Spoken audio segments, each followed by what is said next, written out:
पारदर्शक कारभार आणि ग्राहकांच्या विश्वासामुळेच रत्नागिरी येथील स्वामी स्वरूपानंद पतसंस्था आजच्या घडीला प्रगतीपथावर असल्याची ग्वाही चेअरमन ॲडव्होकेट दीपक पटवर्धन यांनी दिली आहे। नमस्कार।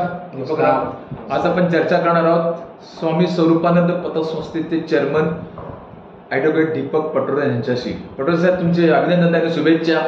अनेक अडचणींवर मात करून आपण आज जवळपास 10 कोटी 10 लाखाची ठेवी जमा केली असं आम्हाला समजलेलं आहे आणि ह्याची माहिती घेण्यासाठी आज आम्ही खास तुमच्याकडे आलेलो आहोत। नेमकं काय? काझी साहेब, धन्यवाद की प्रसार माध्यमांनी संस्थेच्या एखाद्या कामाची दखल घेतल्यामुळे त्याचा एक सकारात्मक परिणाम मिळतो आणि तुम्ही म्हटलं की 10 कोटीच्या ठेवी जमवल्यात असं आम्हाला समजलं आणि त्याप्रमाणे तुम्ही आज संपर्कासाठी आला। मी सुरुवातीलाच धन्यवाद देतो। स्वामी स्वरूपानंद पतसंस्था गेली 34 वर्ष सातत्यपूर्ण आर्थिक व्यवहार करते।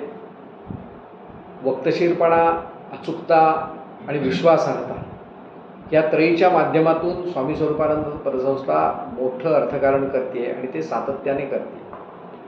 जनमानसामध्ये स्वामी स्वरूपानंद पतसंस्थेबद्दल विश्वासार्ह भावना ही मोठ्या प्रमाणावर आहे। याचं कारण संस्थेचे आर्थिक रिझल्ट्स हे कायम उत्तम राहिलेले आहेत। प्रामुख्याने सांगायचं झालं तर गेल्या 34 वर्षामध्ये स्वामी स्वरूपानंद पतसंस्थेची वसुली ही विक्रमी राहिली। 99.57% ॲव्हरेजने आम्ही वितरित केलेल्या कर्जाची वसुली केली। स्वामी स्वरूपानंद पतसंस्था ग्राहक वर्गामध्ये लोकप्रिय आहे कारण का आमच्या योजना या अत्यंत सुलभ पद्धतीने लोकांना उपलब्ध होतात आणि केवळ 300 सभासदांवर स्थापन झालेली स्वामी स्वरूपानंद पतसंस्था आज संस्थेचे सभासद 45,000च्या घरात आहेत आणि त्यामुळे एक व्यापक असा जनाधार स्वामी स्वरूपानंद पतसंस्थेला लाभलेला आहे आणि त्याचंच पर्यवसन हे मोठ्या प्रमाणावर ठेवी जमण्यामध्ये होतं। त्यामुळे गेल्या 20 दिवसामध्ये 10 कोटी 14 लाखांच्या नव्या ठेवी स्वरूपानंद पतसंस्थेकडे जमा झाल्या। दीपकराव, हा विश्वास आपण कशा प्रकारे संपादन करू शकलात की आज आपण पाहिलं असेल देशामध्ये विविध बँका, पतपेढी, पतसंस्था अडचणीत आहेत, कुठे भ्रष्टाचार आहे, कुठे घोटाळे आहेत आणि अशा पार्श्वभूमीवर आपण एक रत्नागिरीसारख्या शहरामध्ये एक पतसंस्था जीवित ठेवण्याचं काम केलंय। ह्यामागचं राज आम्हाला कळायचं। मुळात स्वामी स्वरूपानंदांचं नाव धारण केलेली ही पतसंस्था आहे।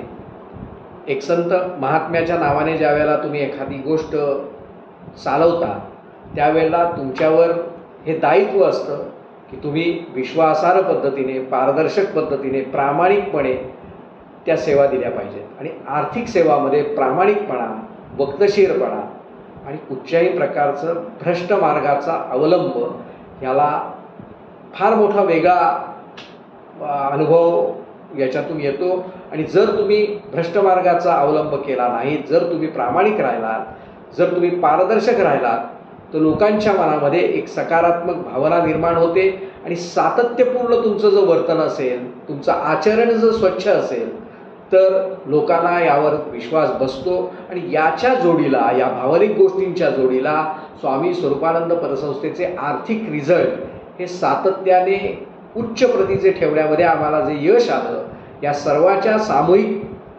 प्रयत्नातून आज स्वामी स्वरूपानंद पतसंस्था एक अग्रनामांकित संस्था म्हणून तुम्हाला प्रस्थापित झालेली दिसते। पारदर्शक आणि ग्राहकांना विश्वासात घेणारा असल्यामुळेच आज पतसंस्थेची प्रगती झाली आहे, असे चेअरमन ॲडव्होकेट दीपक पटवर्धन म्हणाले आणि त्यांनी बँकेच्या कार्यपद्धतीविषयीची माहिती दिली। दीपकराव, आज 2024 सुरू आहे आणि आपण 34 वर्षापूर्वी मागे गेला तर तेव्हाची आणि आजची खरंच बँकिंग क्षेत्रामध्ये, पतसंस्थे क्षेत्रामध्ये भरपूर बदल झाला असं तुम्हाला वाटते? प्रचंड प्रमाणात बदल झालेला आहे।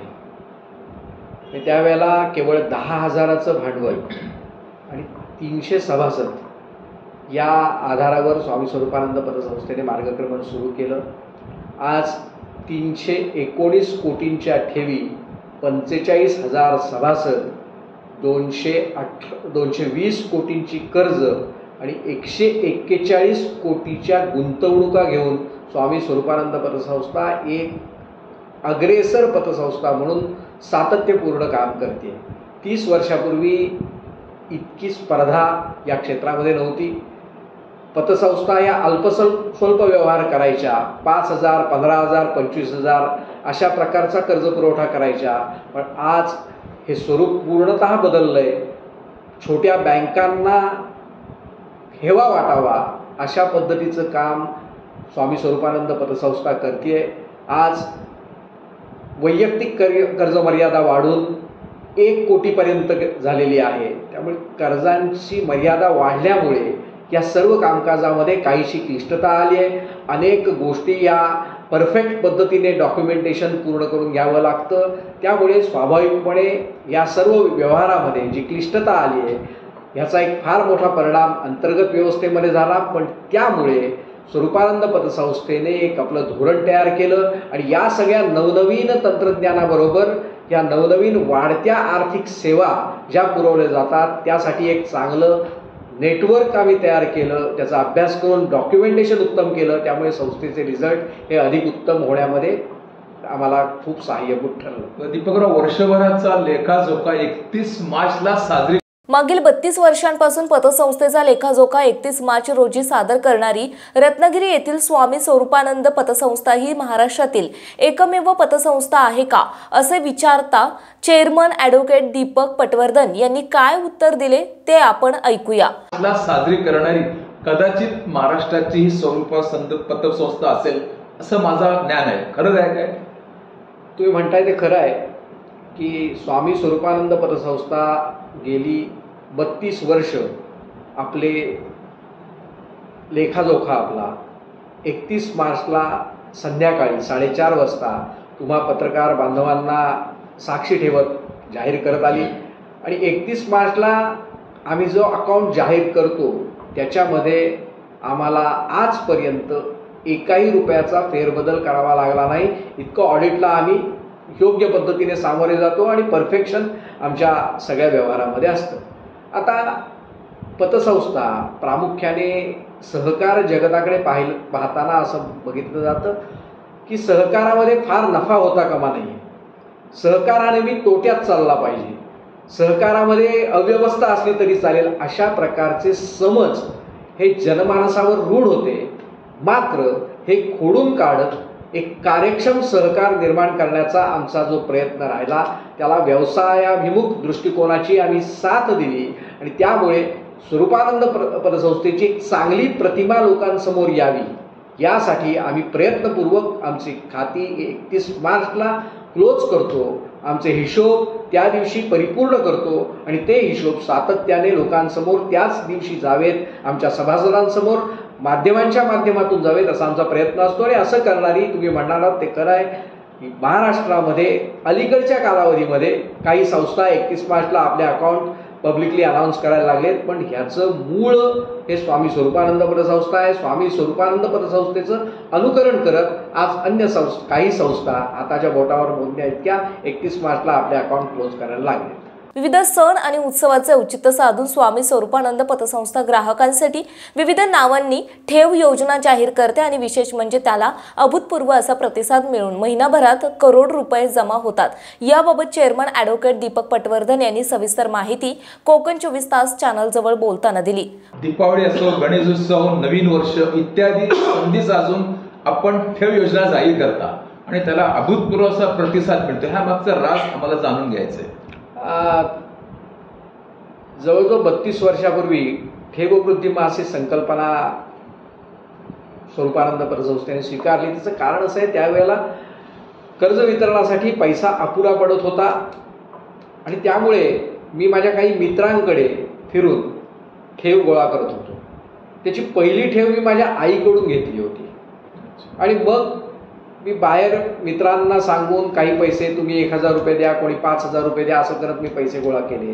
आणि त्यावेळेला माझ्या लक्षात आलं आपण 60-70 हजार रुपये एका दिवसात गोळा केलेले आहेत आणि त्याचंच थोडं इम्प्रोव्हायझेशन करत मग परत मी म्हटलं 7 दिवसात आपण किती पैसे गोळा करतो ते बघूया. आणि असं करत करत हळूहळू आम्ही या ठेव वृद्धी मासाच्या संकल्पनेपर्यंत आलो. या ठेव वृद्धी मासाची संकल्पना खरं तर हे ओपन सिक्रेटसारखं आता सांगायला हरकत नाही, पण साधारणपणे 20 जून ते 20 जुलै या दरम्याने आपल्याकडच्या आंबा व्यवसायाचे हिशोब मुंबईतून पूर्ण होतात अशी त्यावेळची 30 वर्षापूर्वीची परिस्थिती होती. शेतीची कामं बऱ्यापैकी पहिल्या जूनच्या पहिल्या पंधरवड्यात आटपलेली असतात. त्यामुळे गावातला शेतकरी वर्ग, बागायतदार वर्ग हा काहीसा रिलॅक्स मूडमध्ये असतो आणि त्यांच्याकडे पैसे आलेले असतात. ही माहिती संकलित करून मग 20 जून ते 20 जुलै हा ठेव वृद्धिमास त्यावेळेला ठरला. पहिल्या ठेव वृद्धिमासामध्ये 7 लाख रुपये फक्त जमा झाले होते. आज ठेव वृद्धिमासामध्ये 12 ते 15 कोटी रुपये हे प्रतिवर्षी जमा होतात. मग याचंच पुढे जात मग 9 वर्ष स्वागत ठेव योजना असेल, दसरा दिवाळी ठेव योजना असेल, ज्या वेळेला समाजामध्ये पैसा असतो अशी धारणा आहे, त्यावेळेला लोकांना अशा पद्धतीच्या योजना दिल्या आणि लोकांना थेट संपर्क केला, तर लोक आपल्या संपर्कात येतात आणि त्या माध्यमातून स्वरूपानंद पतसंस्थेने आपल्या ठेव योजना गठीत केलेल्या आहेत की त्याचं नियोजन केलेलं आहे. धन्यवाद चेअरमन म्हणून तुम्हाला आणि स्वामी स्वरूपानंद पतसंस्थेला आमच्याकडून शुभेच्छा. आपल्या पतसंस्थेची अशीच प्रगती होत राहो ही मनापासून तुम्हाला शुभेच्छा. धन्यवाद. धन्यवाद. समंदर की गोद में पला है तू, अंगड़ाई लेते ही लहरें शुरू, आज यौवन की मस्ती छोड़, ले चलता हूं तुझे एक नए मोड़, आजा तुझे मां पुकारे अब, छेड़ देते हैं बीच से कुछ शरारत हंसी, गले लगा ले उसे ए फकीर, इंतजार कर रहा है तेरा तो, चल दे देते हैं उसे फसल की खूबसूरती तो, आजा तुझे मां पुकारे अब, उन्हें भी देनी है एक नई पहचान, आजा तुझे मां पुकारे अब. फिनोलेक्स पाइप्स पहुंचाए पानी को अपनी मां के पास. महाराष्ट्रातील तसेच कोकणातील महत्त्वाच्या बातम्या पाहण्यासाठी कोकण 24 तास न्यूज चॅनलला YouTube वर सबस्क्राइब करा आणि बेल आयकॉन प्रेस करा.